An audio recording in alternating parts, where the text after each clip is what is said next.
नमस्कार, आपण पाहताय केटीव्हीचं कोकण वार्तापत्र। सुरुवातीला आपणा सर्वांचं स्वागत। वळूयात हेडलाईन्सकडे। 15 ऑगस्ट पासून हॉटेल्स, रेस्टॉरंट्स आणि मॉल्ससह सर्वच दुकाने रात्री 10 वाजेपर्यंत राहणार सुरू। व्यापारी वर्गाने केलं निर्णयाचं स्वागत। रत्नागिरी येथील आंबा बागायतदार देवेंद्र झापडेकर यांच्याशी पंतप्रधान नरेंद्र मोदींनी साधला थेट संवाद। राजापूर तालुका पंचायत समितीच्या सभापतीपदी शिवसेनेच्या करुणा कदम यांची बिनविरोध निवड जाहीर। आणि स्वातंत्र्य दिनापासून लागू होणाऱ्या निर्बंध मुक्तीमुळे मंगल कार्यालय, इंडोर खेळ मैदाने, समुद्र किनारे पुन्हा गजबजणार।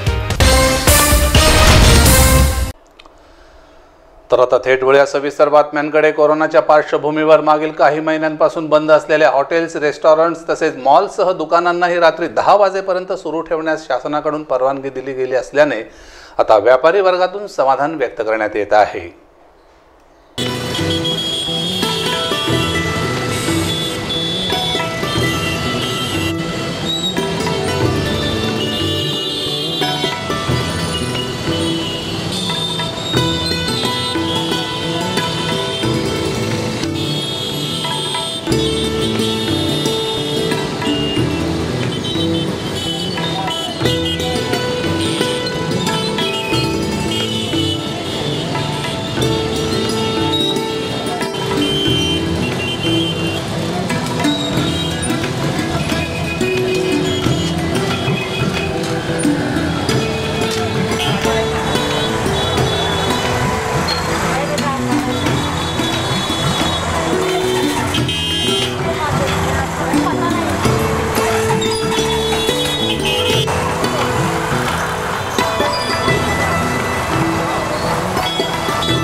मुख्यमंत्री नामदार उद्धव ठाकरे यांच्या उपस्थितीत पार पडलेल्या राज्य मंत्रिमंडळाच्या बैठकीत 15 ऑगस्ट पासून हॉटेल्ससह सर्वच दुकाने रात्री 10 वाजेपर्यंत सुरू ठेवण्याचा निर्णय घेण्यात आला आहे। तसेच लग्न समारंभांसाठीची मर्यादाही वाढवण्यात आली आहे।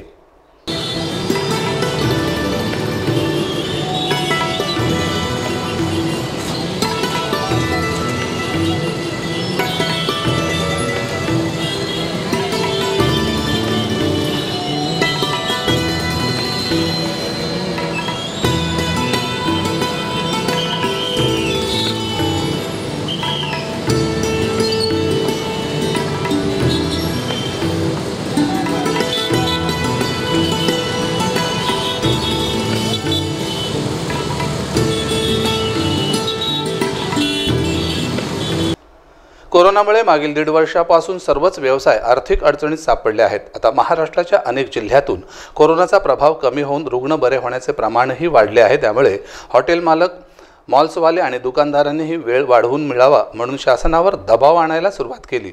अखेर शासनाने जास्त ओढाताण न करता हॉटेल्स, रेस्टॉरंट्स, मॉल्स सर्व दुकाने रात्री 10 वाजेपर्यंत सुरू ठेवण्यास परवानगी दिली आहे।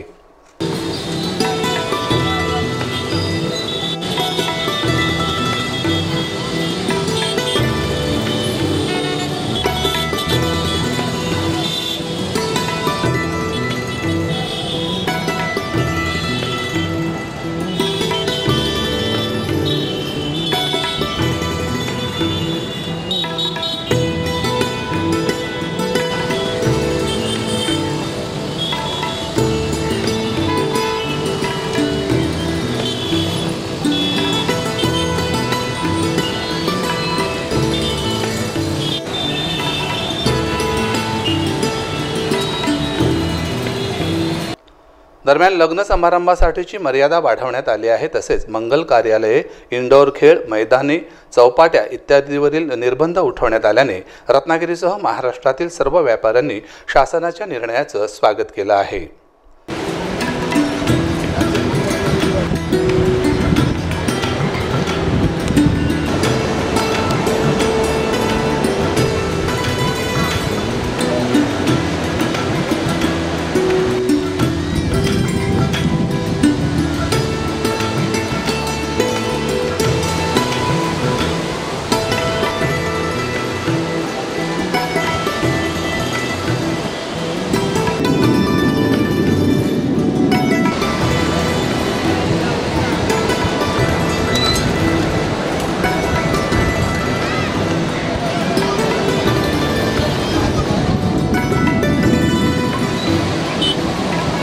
सर्व काही सुरळीत सुरू करण्यास परवानगी देण्यात आली असली तरी नागरिकांनी खबरदारी घेणे जरुरीचे आहे असे मुख्यमंत्री नामदार उद्धव ठाकरे यांनी आवाहन केले आहे।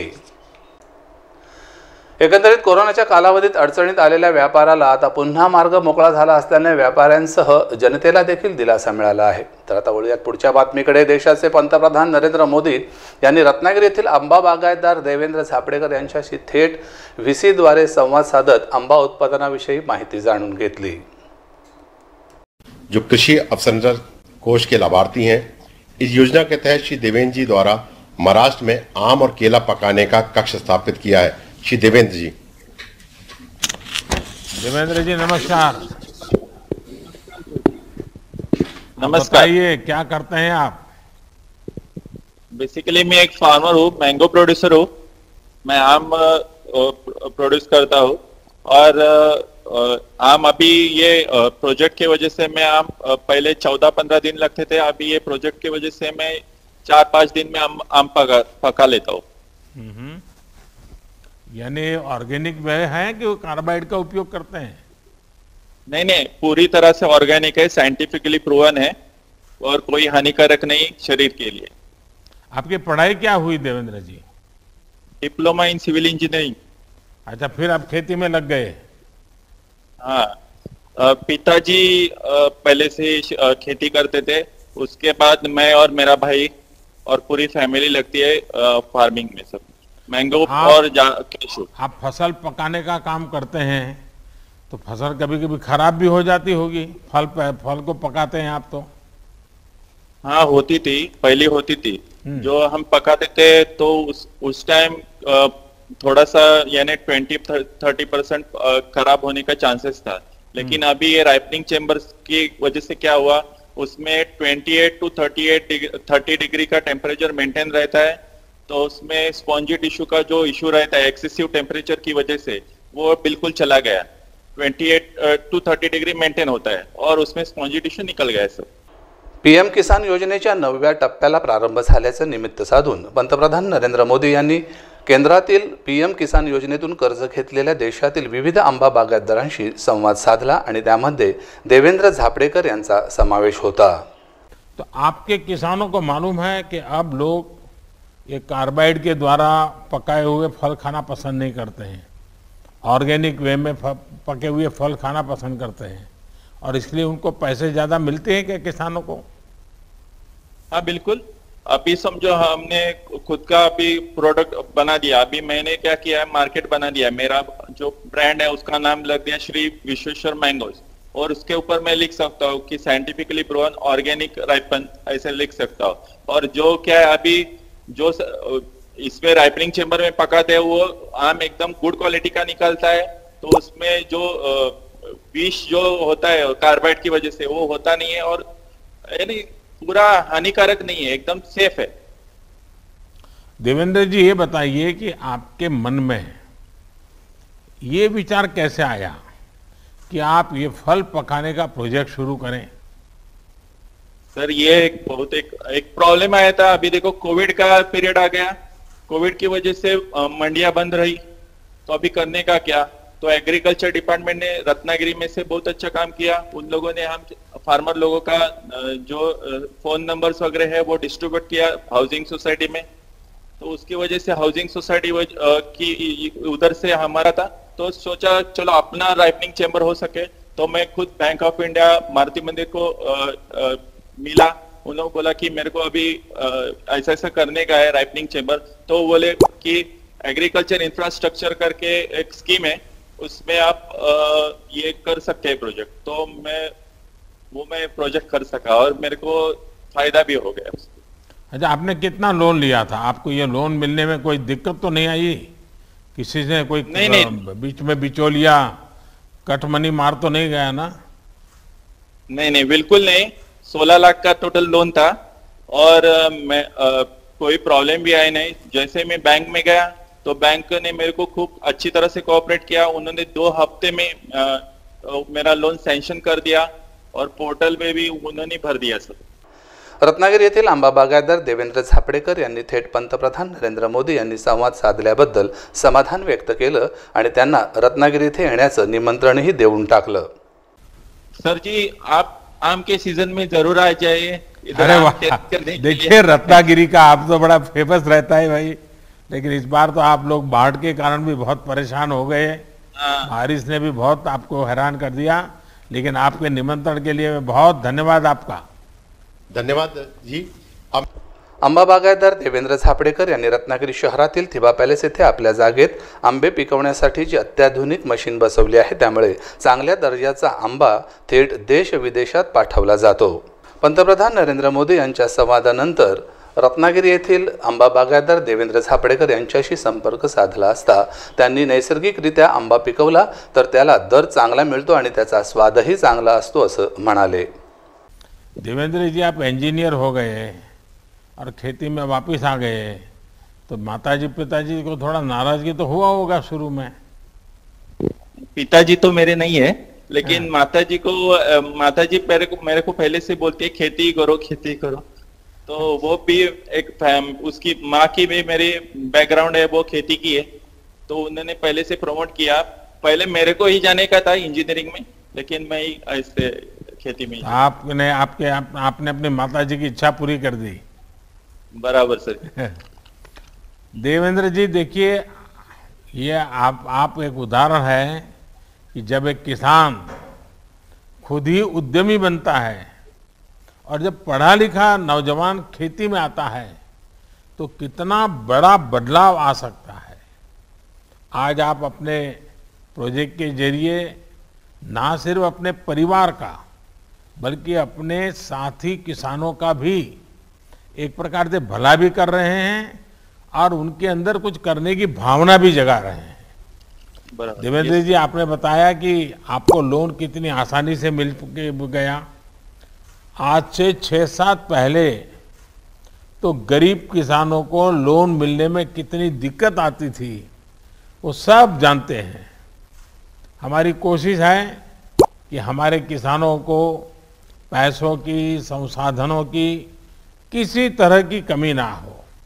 हम इसी प्रयास में लगे हैं। चलिए देवेंद्र जी, आपको बहुत शुभकामनाएं और आपका माताजी को भी बहुत प्रणाम, जिन्होंने आपको ये संस्कार भी दिए, शिक्षा भी दी और आपको खेती के काम में फिर से लगा दिया। आपकी माताजी को भी मेरा प्रणाम। रत्नागिरीतील हापूस आंबा हा जगप्रसिद्ध आहे, त्याप्रमाणे जगभरातून हापूसला चांगलीच मागणी आहे, त्यामुळे आंबा बागायतीकडे विशेष लक्ष देणे गरजेचे आहे। मात्र अनेक नैसर्गिक अडचणी येत असतानाच हापूस आंबा पीक देखील अनेक वेळा या आपत्तीचा शिकार बनत आहे। त्याकरिता शासनाने याकडे लक्ष द्यावं आणि या जगप्रसिद्ध पिकाला संजीवनी द्यावी अशी अपेक्षा व्यक्त करत आपण इथे घेणार आहोत छोटासा ब्रेक नंतर आम्ही लगेचच परत येणार आहोत उर्वरित बातम्यांसहित। आपण कुठेही जाऊ नका, पाहत रहा KTVचं कोकण वार्तापत्र, आपल्या हक्काचं चॅनल, अन्यायाविरुद्ध लढा, सत्य सदा सर्वदा। समुंदर की गोद में पला है तू, अंगड़ाई लेते ही लहरें शुरू। आज यौवन की मस्ती छोड़, ले चलता हूं तुझे एक नए मोड़। आजा तुझे मां पुकारे अब, छेड़ देते हैं बीच से कुछ शरारत हंसी।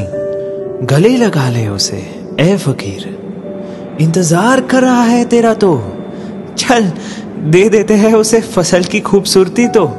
आजा तुझे मां पुकारे अब, मीलों आगे चलना है हमें। सिर्फ फसल नहीं, तेरे स्पर्श की चाह में बैठे हैं शहरों में भी कहीं। उनके मुख पे भी लानी है मुस्कान, उन्हें भी देनी है एक नई पहचान। आजा तुझे मां पुकारे अब।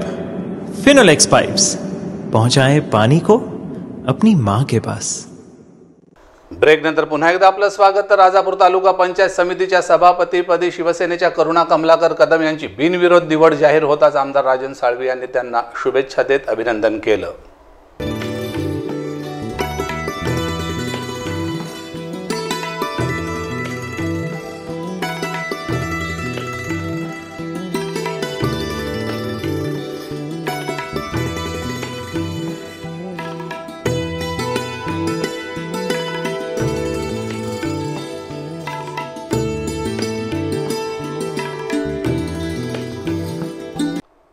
याप्रसंगी उपजिल्हा प्रमुख जगदीश राजापकर, तालुका प्रमुख प्रकाश कोळेकर, महिला आणि बालकल्याण सभापती भारती सरवणकर, माजी सभापती शरद लिंगायत आदी शिवसेनेचे नेते हितचिंतक उपस्थित होते। सभापती करुणा कमलाकर यांनी सर्वांचे आभार मानत ग्रामीण भागातील विकास कामे मार्गी लावू असं KTV जवळ बोलताना सांगितलं। करुणा कमलाकर कदम, राजापूर पंचायत समिती सभापती म्हणून माझी निवड करण्यात आली आहे। त्याबद्दल मी शिवसेना पक्षप्रमुख उद्धवजी ठाकरे साहेब, जिल्हा प्रमुख विलासजी साळके साहेब, तालुका प्रमुख प्रकाशजी कुळेकर साहेब, आमदार साहेब राजनजी साळवी साहेब व तमाम शिवसैनिकांचे आभार मानते। राजापूर तालुक्याचे सभापती म्हणून नक्कीच मी पूर्ण वेळ देईन। विकास कामे चांगल्या दर्जाचे करण्याचा प्रयत्न करीन। ग्रामीण भागाचा दौरा करून गावातील ग्रामस्थांचे प्रश्न सोडवण्यासाठी पूर्ण वेळ कटिबद्ध असेल। सर्व पदाधिकारी, सदस्य आणि अधिकारी यांनी मला सहकार्य करावे ही नम्र विनंती।